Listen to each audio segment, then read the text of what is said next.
Subscribe करिए rising Uttar Pradesh को और दबाइए इस बेल आइकन को ताकि आप पाए यूपी की न्यूज अपने मोबाइल पर सबसे पहले।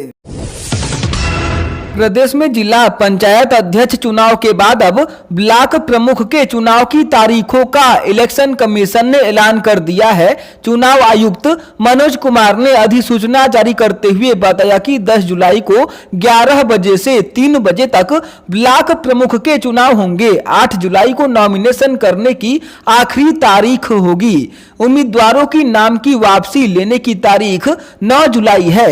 आयुक्त ने कहा है कि कोरोना प्रोटोकॉल के तहत चुनाव संपन्न कराया जाएगा। खास बात यह है कि 10 जुलाई को ही 3 बजे के बाद मतगणना भी की जाएगी। रक्षा मंत्री राजनाथ सिंह कानपुर दौरे पर रहे। यहां उन्होंने कहा कि धर्मांतरण कराने वाले बख्शे नहीं जाएंगे। कुछ लोग भय की राजनीति कर रहे हैं, लेकिन वह किसी सूरत में सफल नहीं हो पाएंगे। आरएसएस चीफ मोहन भागवत के हिंदू मुस्लिम का डीएनए एक बयान पर रक्षा मंत्री ने कहा कि हम सबका साथ और सबका विकास की बात करते हैं। न्याय और मानवता ही हमारी राजनीति का आधार रहा है। हिंदू और मुस्लिम को बांटना गलत है। भाजपा ने कभी हिंदू मुस्लिम की बात नहीं की।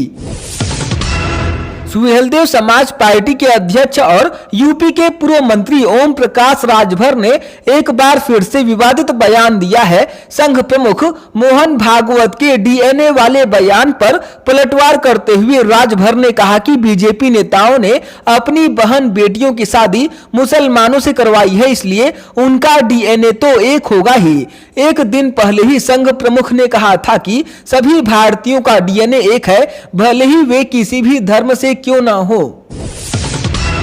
बीएसपी प्रमुख मायावती ने संघ प्रमुख मोहन भागवत पर निशाना साधा है। उन्होंने कहा कि मोहन भागवत का धर्म को लेकर दिया गया बयान मुंह में राम और बगल में छुरी जैसा है। इनके बयान पर किसी को कभी भी विश्वास नहीं होगा।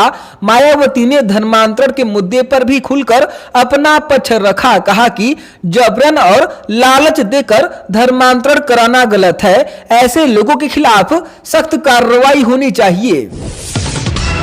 उत्तर प्रदेश का बाहुबली डॉन मुख्तार अंसारी की एम्बुलेंस केस को लेकर बाराबंकी की सीजेएम कोर्ट में पेशी हुई। वीडियो कॉन्फ्रेंसिंग के जरिए मुख्तार अंसारी को कोर्ट में पेश किया गया। इस बीच मुख्तार अंसारी की एक्सक्लूसिव तस्वीर आई। तस्वीर में मुख्तार सफेद दाढ़ी बाल में बुढ़ा दिखाई दे रहा है। सुनवाई के बाद मुख्य मजिस्ट्रेट ने पेशी की अगली तारीख 19 जुलाई रखी है। पेशी के दौरान मुख्तार अंसारी ने एक बार फिर से टीवी की मांग दोहराई। प्रदेश की जेलों में बंद कैदियों को टीवी की सुविधा दी जा रही है, लेकिन मेरे बैरक में टीवी नहीं लगवाई गई। मैं एक स्पोर्ट्समैन हूं, इसलिए मुझे भी बैरक में टेलीविजन की सुविधा दी जाए। इसके बाद मुख्तार अंसारी ने जज साहब से कहा कि आप आदेश कर देंगे तो मुझे टीवी मिल जाएगी। मुख्यमंत्री योगी आदित्यनाथ देर शाम वाराणसी पहुंचे। मुख्यमंत्री समीक्षा बैठक के बाद विभिन्न परियोजनाओं का स्थलीय निरीक्षण कर काशी विश्वनाथ धाम जाएंगे। इस क्रम में मुख्यमंत्री नवनिर्मित आशा आरओबी का भी निरीक्षण करेंगे। इस बीच पीडब्ल्यू की कार्यशैली सारनाथ क्षेत्र के लोगों में चर्चा का विषय बनी रही। मुख्यमंत्री ईथर सर्किट हाउस में बैठक ले रहे थे और उधर सारनाथ स्थित पुराना आरटीओ तिराहा से लेकर आशापुर आरओबी तक पीडब्ल्यू की ओर से सड़क के पैच वर्क का काम कराया जा रहा था। इसको लेकर लोगों का कहना है कि कमियां छिपाने का यह अच्छा तरीका है। कम से कम मुख्यमंत्री का वाहन हिचकोले नहीं खाएगा तो उन्हें भी लगेगा कि बनारस की सड़कें बहुत अच्छी हैं। वहीं पीडब्ल्यूडी के अधिकारी चुप्पी साधे रहे। गोमती रिवर फ्रंट घोटाले में सीबीआई ने चुनाव से एन पहले नेता, अफसर और कॉन्ट्रैक्टर के गठजोड़ पर एक साथ कार्रवाई की है। इटावा के कॉन्ट्रैक्टर पुनीत अग्रवाल के घर को सीबीआई ने ताला लगाकर सीज कर दिया है। 4 घंटे की कार्रवाई में सीबीआई ने यहां से अहम दस्तावेज भी बरामद किए हैं। इसके अलावा भाजपा विधायक राकेश सिंह बघेल के गोरखपुर के ठिकानों पर भी दबिश दी गई। सपा सरकार के करीबी रहे कॉन्ट्रैक्टर नितिन गुप्ता पर भी सीबीआई के रडार पर है। सिंचाई विभाग के सुपरिटेंडेंट इंजीनियर शिव मंगल यादव, रूप सिंह यादव सहित रिवर फ्रंट निर्माण के दौरान अहम ओहदों पर रहे इंजीनियरों के घर भी छापेमारी की गई है। कोरोना संक्रमण की दूसरी लहर को थामने के लिए प्रदेश में मई माह में लगाए गए आंशिक कोरोना कर्फ्यू के जून में खत्म होने से आर्थिक गतिविधियों में फिर तेजी आई है। इसका असर राज्य सरकार के राजस्व पर भी पड़ा है। बीते मई माह की तुलना में जून में सरकारी खजाने में 2,891 करोड़ रुपए अधिक राजस्व प्राप्त हुआ है। कोविड व अन्य वजहों से जान गंवाने वाले लोक निर्माण विभाग, सेतु निगम व राजकीय निर्माण निगम के कार्मिकों के आश्रितों को उत्तर प्रदेश के उप मुख्यमंत्री केशव प्रसाद मौर्य ने नियुक्ति पत्र वितरित किए। उन्होंने कहा कि विभाग में मृतक आश्रितों को शैक्षिक योग्यता के आधार पर नौकरी देने का प्राविधान किया जाएगा। मृतक आश्रितों को नौकरी व अन्य देयों आदि के भुगतान के लिए लोक निर्माण मुख्यालय पर सिंगल विंडो सिस्टम स्थापित किया जाएगा।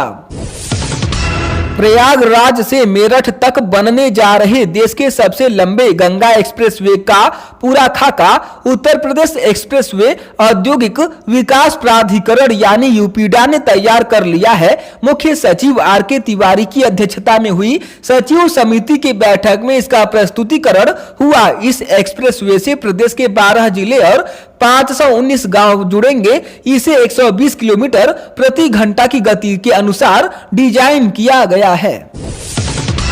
सब कुछ ठीक रहा और योगी सरकार की योजना परवान चढ़ी तो दिल्ली से सटे यूपी के ग्रेटर नोएडा में अगले कुछ सालों के दौरान हजारों लोगों को रोजगार मिलने का रास्ता साफ होगा।